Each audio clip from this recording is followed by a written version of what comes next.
Autism. It's a word you hear almost every day in the news lately. What exactly is autism? Well, there are many complex ways to define this complex disorder. My family has been personally touched by autism, so I thought it might be easier for me to explain it through our eyes. Let's go back to the beginning. October 4th, 2005. That's when Josiah Sean Cullen entered our world. My wife Tani and I were so excited to greet this little bundle of joy, and for the first year and a half our lives seemed pretty typical.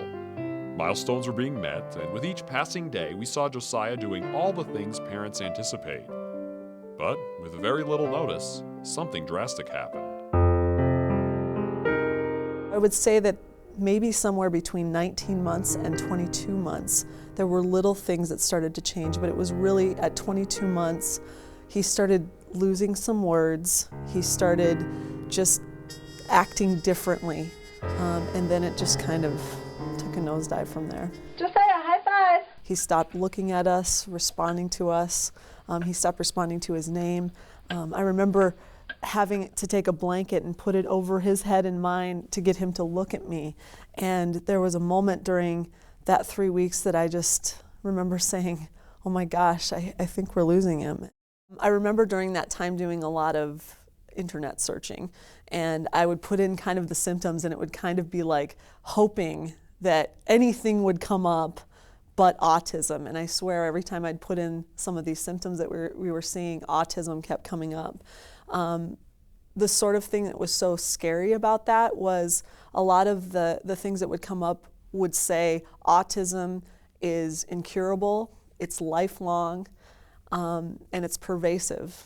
And that was really, really scary for me.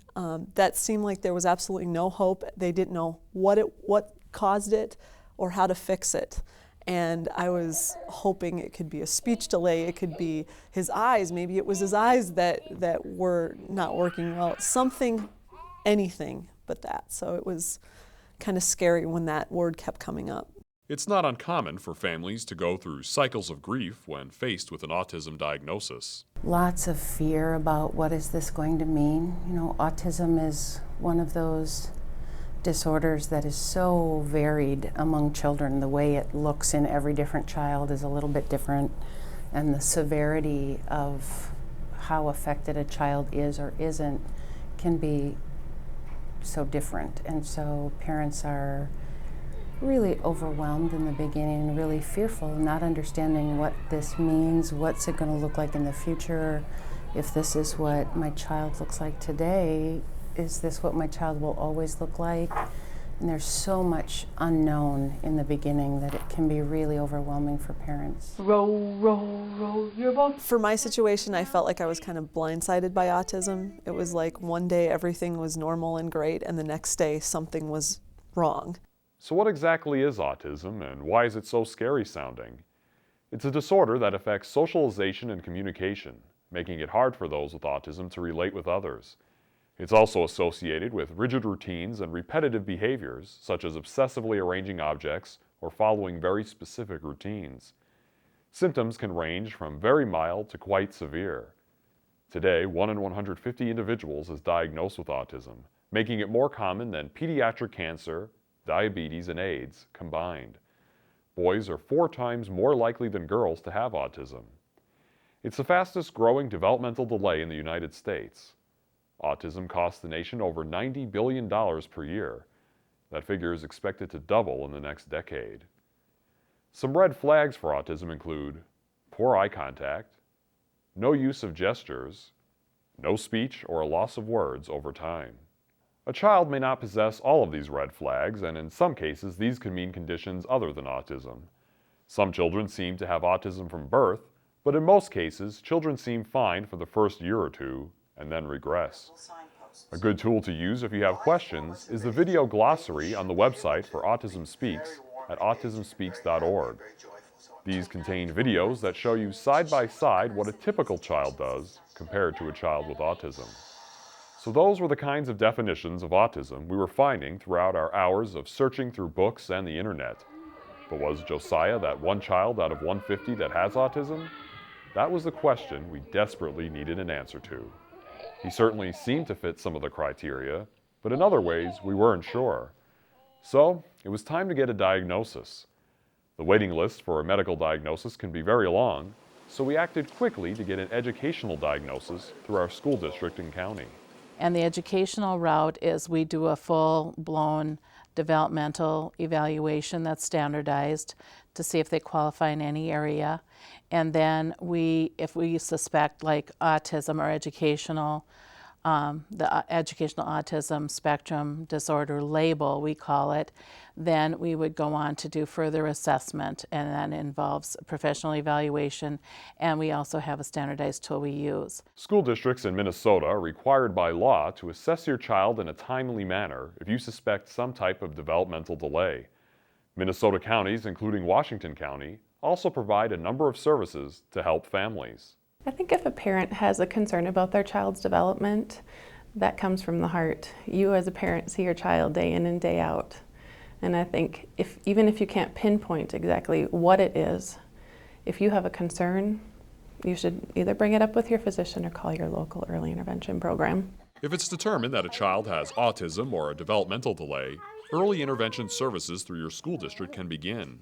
These might include speech, physical, or occupational therapy. The earlier a child gets help, the better the results will be. Well, through the research, early intervention is very important because they find out if a child has gone through early intervention, a lot of times they may not need as significant amount of special education services when they get older. And we just find them too evolving where they're able to cope better with their special needs themselves, and some even are derolled out of special education because they just feel that they've got a nice solid baseline and they no longer may need as much supportive structure as they once had. It's never going to hurt a child. All of the services are play-based. They're developmental. It's an interaction with toys and the things that they typically use and interact with on a daily basis. It's not going to hurt a child. I think families are concerned about and reserved about the fact that the services come out of the special education department, and that's somewhat scary, especially at an early age. You know, and you want to give your child a chance to develop and do the things that they should be able to do. Even though we had a feeling Josiah was autistic by the time we received the official diagnosis, the news still stung. We certainly had confirmation and affirmation that our son had autism, and that would change the events from here on out and what his life would be. Although I just still looked at my child and said, that's still my kid. From that day forward, it's not like having that label completely changed who he was. Yay! Now that we knew Josiah had autism, the next question was, what were the best types of therapies for him? There are so many different types of therapies that can help kids with autism. After looking over our options, we were most intrigued with applied behavior analysis, or ABA. It uses a lot of the principles that I think are even good for any typical kid, really. Reinforcing good behavior and kind of trying to ignore bad behavior, and whatever is being reinforced and praised, that child wants to keep doing, and it kind of goes with their motivation. What are they really motivated for, and get them to speak and desire that motivation. So it seemed to make sense. We decided that we wanted to get as much therapy as possible for Josiah while he's still so young. So the best fit for us looked to be an autism therapy center called Partners in Excellence, or PI, which has multiple locations, including one in North St. Paul. Partners in Excellence was started in 2001 by Deb Thomas as a way to offer cutting-edge therapies for children with autism in a center-based setting. Many families are exhausted, and when they find a place to send their child, needing somewhat of a respite break or a transition break because you don't know what you're supposed to be doing. And so bringing them to a center-based program, you can get your child into services immediately, and then you can join in and do parent training and education as it's appropriate for your family. Partners in Excellence offers a type of ABA called applied verbal behavior. Really what we're looking at is looking at the children's behaviors and their environment and why they're doing what they're doing, and then looking to shape that to be the way that we want them to be acting. Verbal behavior specifically looks like the behavior of language, so looking at that language as a behavior and looking at the different aspects of that. What are you looking 4. What we know about children with autism is that you don't, just because you can learn to say a word doesn't mean you know how to ask for that item or to say that that's the name of the item or answer a question using that item. So we really look to teach the kids all of those parts of language, that it really is different skills for each of those than just if I can say cookie, that's not enough. I have to know how to use those in all the right aspects as well. Good job, here we go. Josiah and the other kids who attend Partners in Excellence receive one-on-one attention from a therapist all day long, and can also receive services such as occupational therapy. As with any type of therapy, the earlier a child starts, the better off they'll be. And the younger they are, the more, the more room there is to shape things, that they haven't become so ingrained in some of the things that they've already learned how to do. And so to get them early, one, you're also catching them before there's a wider gap. You know, the older that the kids get, the wider the gap gets between them and what their typical peers are doing. As with any topic as controversial as autism, there are misconceptions about the ABA type of therapy. A lot of it is seen as very rote work, that the kids are sitting at a table for hours at a time. That is certainly not the case in really any program that I know of, and certainly not ours. It's very much, here we're very much based on motivation. So it's not that I'm going to make the kids do something, but I'm going to make them want to do it. What sold us on Partners in Excellence was that so many kids seem to be making remarkable progress. Children at PI are doing phenomenally well. We have our clinical data that we compile, children that would be considered best outcomes, kids that are clinically making progress, moving on to their next journey. We do have on occasion that this is not a good fit for therapy for particular children. But with all that clinical data, we are better equipped to, when a new family comes in, depending on where the child is, where the family is, and looking at developing some really good treatment goals and helping families navigate through the entire process. I am overseeing the clinical work. Sue Peters is a clinical psychologist and also the clinical director at PI. She constantly sees parents who begin to get their hope back once their child starts getting early intervention type therapies. Soon after a child receives services or parents start getting some help, then they start to see their child blossom and see aspects of their child's personality that they maybe hadn't noticed before, or they see it in a different way now, or their child's kind of coming more alive as their child learns different avenues to relate to the world. And then parents have a whole new kind of joy because they may not have this child they thought that he or she was going to look like, but they have this child and begin to see the unique strengths and gifts of this child. Here we go. Now we had Josiah diagnosed. He was receiving 40 hours of therapy a week. But was there anything else we could do to help him? I spent a lot of time on Google and just typing in things about autism, and for a while there was certainly that kind of dooming feeling where it's like, this is a really horrible disorder, and it kind of felt like there was really no hope for it. Certainly people said get them into educational therapies and things like that, but forever they will have autism. And I understand that, but I started typing in different things in Google, and all of a sudden I started seeing things like autism is treatable, autism is reversible, and that kind of shook me. I was like, wow, could there be some hope here? Our internet searching turned up a group of doctors who prescribe to the biomedical approach to treat autism. They're called Defeat Autism Now, or DAN doctors, and we decided to give Dr. Richard Mayfield a try. The biomedical approach is giving more nutrients through diet support as well as nutritional supplementation within reasonable levels, customized to the child's body weight. And two is looking at how can we reduce some of the toxic load of some of the potential chemicals that we do find. Dr. Mayfield operates the Center for Well-Being in Bloomington. He's been dealing with patients with autism for well over a dozen years now. In the past, autism was thought to be a purely genetic disorder, but the DAN doctors believe there are environmental factors too. It appears that there's an environmental influence on the genetics. If you look at the rise of the incidence of autism since 1990 to today, in that 18-year period, you really can't change the genetic aspect of the human body in 18 years. It's impossible, because You can't change the human body that fast on a genetic level, but you can change the environmental input to the expression of how these genes are expressing. So if there is a rise in environmental pollution, which there is, you will see an effect upon how the body's expressing on a genetic level. One of the first things we did through Dr. Mayfield was to test Josiah to see if he had any food allergies or sensitivities. His dairy allergies were off the charts, and we immediately placed him on a dairy-free, wheat-free diet, which is becoming more common among children with autism. It's been found that a large percentage of kids that are on the spectrum have a propensity to react and not digest properly the proteins found in wheat, rye, and barley, and other gluten grains, as well as dairy products. There can be other foods too, like soy and other foods, but it seems to be that the gluten and the dairy seem to be major triggers. We do know that they are very common foods in our typical American diet.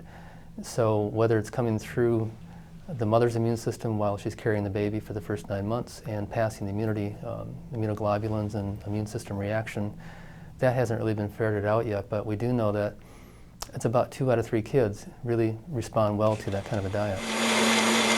So we had to change Josiah's entire diet. Getting any toddler to eat certain foods can be a challenge, but try taking all dairy and all gluten out of a diet, not to mention adding numerous vitamin supplements. It's not always easy.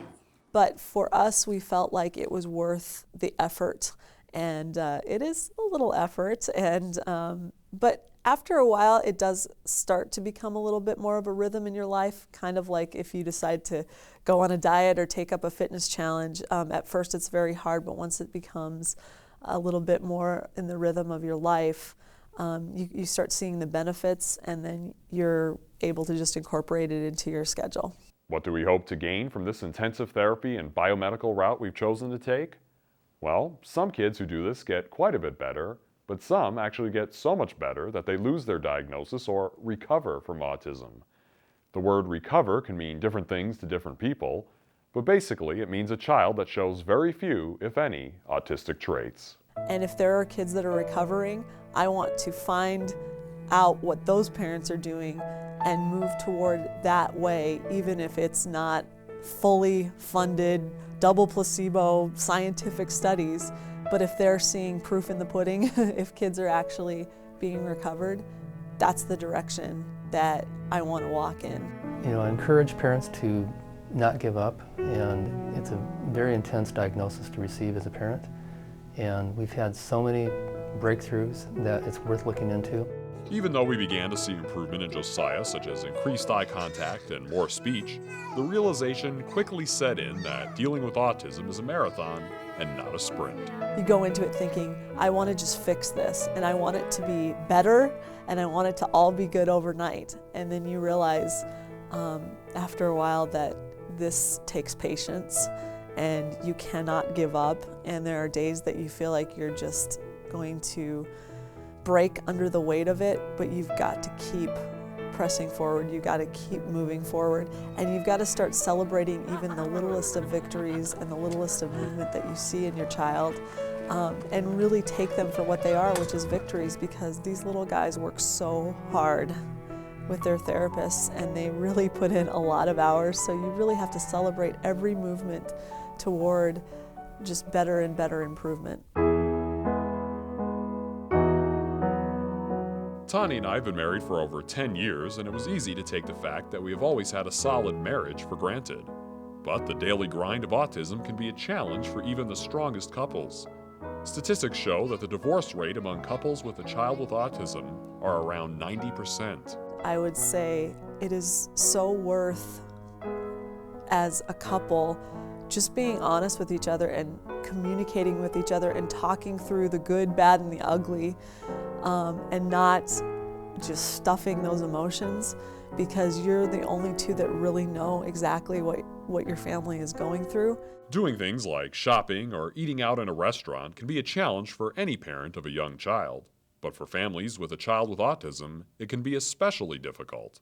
The physical appearance of children with autism is so typical that you would never know to look at most of these children that they had any difficulties anywhere. Yet when they're out in the community exhibiting autistic behaviors, like maybe having a meltdown at the mall or in the grocery line or something, other people on the outside tend to be more judgmental because it just looks like you're a bad parent, that your child is out of control and why aren't you yanking them into a line or something. And so there's not always that readily available sympathy from other people in the outside world, whereas some children who have difficulties, who physically look more impaired, outside people are inclined to be more just spontaneously supportive because it looks like you've got something to deal with. It's easy when dealing with autism to feel like you're all alone in the battle. We quickly learned, though, that the Twin Cities has great resources, including support groups and other events where you realize many families are dealing with autism. One such event was the Walk Now for Autism, which is put on each fall by Autism Speaks. Well, actually, I get pretty emotional thinking about it because of all the support. It just means that we're not alone in this battle, in this fight. We've all had our lives touched and affected by autism, so we're really excited to be out here seeing the support that we have, not only for raising money and raising research efforts, but also just to raise the support and the awareness that's out there, to get other people to realize that autism isn't as scary as you might think of it when you don't know anything about it, and just learning more about the autism in general. What's so amazing about this is you look around and these people have their team shirts on. They're just so excited to be a part of this group and show that they're part of something, and they really are making a difference. And that's what's so exciting for everybody to come out here and realize that they're not alone in this journey, and just get excited about it. So even with everything we're doing for Josiah right now, we don't have a crystal ball. We don't know exactly what the future holds for him or us, but day by day, we feel like our efforts are bringing our precious son closer to us. Every person who has a kid with autism, I think, sits there and goes, I don't care if my child is the smartest or everything is perfect for them, but I want them to be happy, and I want them to be able to enjoy life, and I want them to have relationships. So anything that I can do to that end to help him, to help set him up to succeed as his parent, I want to do that. But I will love him unconditionally, no matter how it turns out. There is so much more known about autism now than even a few years ago. So take the time to find a book or website to educate yourself. I would also say the best thing that I did was start researching. To read books. Maybe they're just inspiring books about autism. Maybe it's just starting to get a foundation, like what is this? What are the options out there? Get educated so you know what path to take. Some websites that have helped us include Talk About Curing Autism, Autism Speaks, Generation Rescue, and the Autism Society of Minnesota. If you'd like to find a Dan doctor, there's a listing at the Autism Research Institute's website. If you need to find someone to help you get a diagnosis or services in Minnesota, there's a 1-800 number you can call. It's 1-800-728-5420. A couple of great books to read if you want to learn more about autism and treatments are written by actress Jenny McCarthy, who has a son with autism. They are Louder Than Words and Mother Warriors. Another good book that gives a ton of information about autism is the Autism Source Book by Karen Siff Excorn. Don't be afraid to lean on others while you're dealing with autism. Support groups, friends, therapists, and your faith can be of great help. I know for me, my faith has been so helpful in just asking God to direct us and give us wisdom through this, and also to comfort us and give us peace and give us understanding. I hope this show has given you a better understanding of autism through my family's eyes. There are no two paths to recovery that will likely be the same, just as there are no two children with autism who are exactly the same. But it's important to never give up, and hopefully there will be a sequel to this story in the near future with a happy ending. As each year goes along, they're finding out more and more about autism, and I think there's a lot of hope out there, and parents need to put their hearts into that hope.